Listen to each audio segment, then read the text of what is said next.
in a bush, like I always am in the beginning, because I gotta try to go somewhere where I can stop.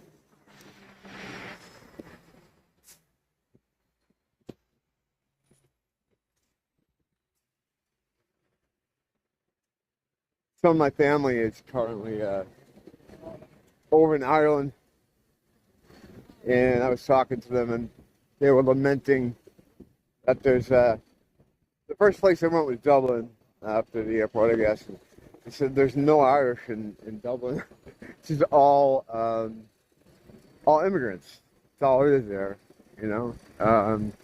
And they were saying what a shithole it was, you know, because it's, you know, just there's no Irish there anymore, just immigrants fighting and making the place shitty.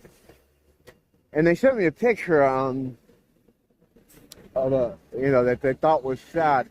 It was one of the older buildings from when Ireland was Ireland, and it's surrounded by all these new, like, Talmudic square shit fucking buildings, and just how sad that is, you know. And I just subtly tried to slip in the forbidden knowledge pills about Ireland as best I can without being too alarming. I definitely do still hide power level with family. You know, my dad, I tried to float a couple things by him that got him thinking, mainly revolving around the Mandela effect, the Black Tom explosion, a couple other things that he doesn't remember from his history either. And as they were sending me those pictures, I'm like, yeah, well, they have to destroy it over there because they have to hide, you know, the truth about it being really ground zero for civilization as we know it now. The Irish were the first pre-flood people, and a lot of the stuff that was attributed to the Greeks started with them. There's a great channel that covers all of it. Mind Unveiled, Truth Unveiled. I like the channel. I can never remember the fucking name of it, but I'll find it. I'll put it up there. And it's pretty fascinating, you know, to hear the whole story. That's the real cradle of civilization. Not Africa. You know, it's not.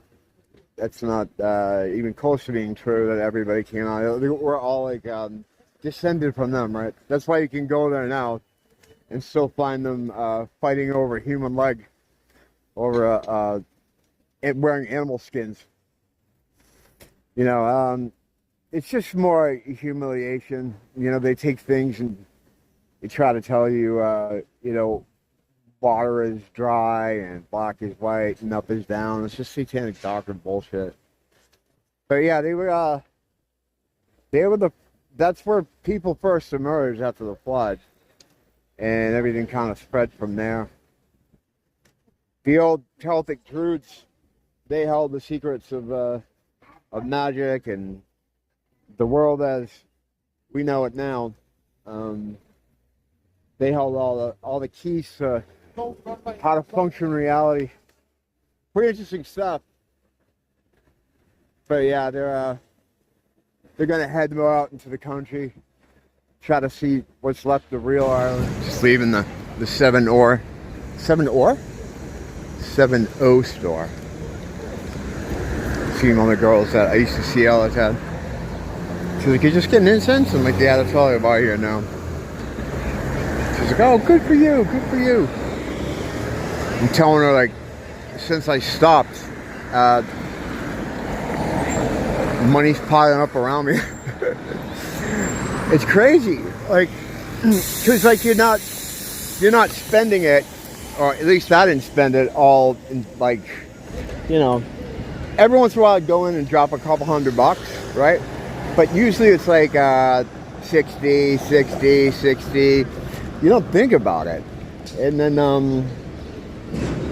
now that I stopped doing it, it's just all money.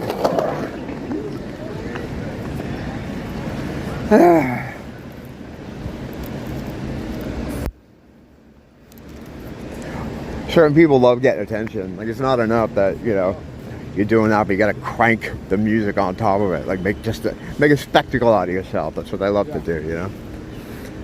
Love to do that. I'm the opposite. I mean, outside of how I look. Which isn't that crazy today. I got sunglasses on during the day anyway, so even if I have makeup on, no one can see it. But yeah, I don't like to make a spectacle of myself. Some people do though. They have to get attention all the time. I forget, so I mean, even though I've been here like 10 years, still, there's like this low-key thing that, like, I feel like I'm going back to New England at some point. Like I'm on some kind of vacation. Oh, let me get all the way here. You know how it is, guys. I can't go anywhere. But I'm not. You know, and I think a lot of it has to do with, I guess, unresolved stuff from back there.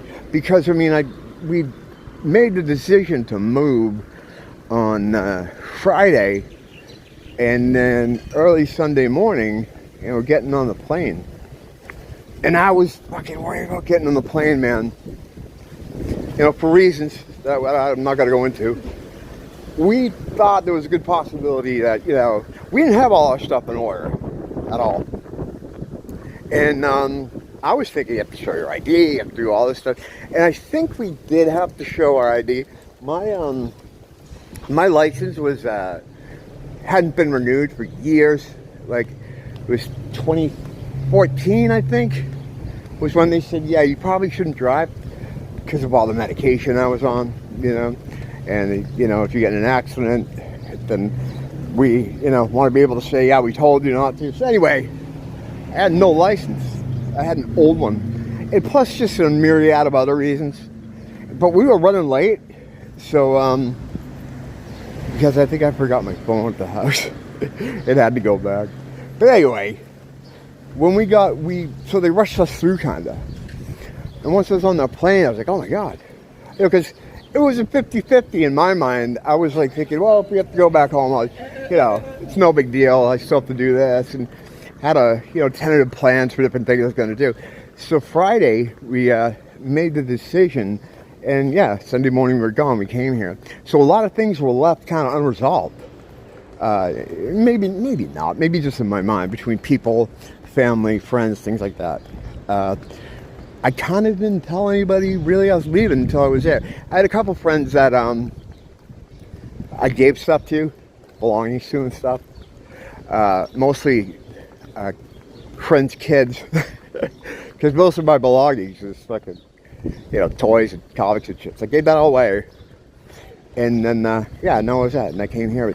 And sometimes it's like I feel like I'm on vacation, you know. And I just thank God He's allowed me to live in such a beautiful place, you know. When I'm looking at the mountains, waking up, or in between buildings, I'm walking on the streets.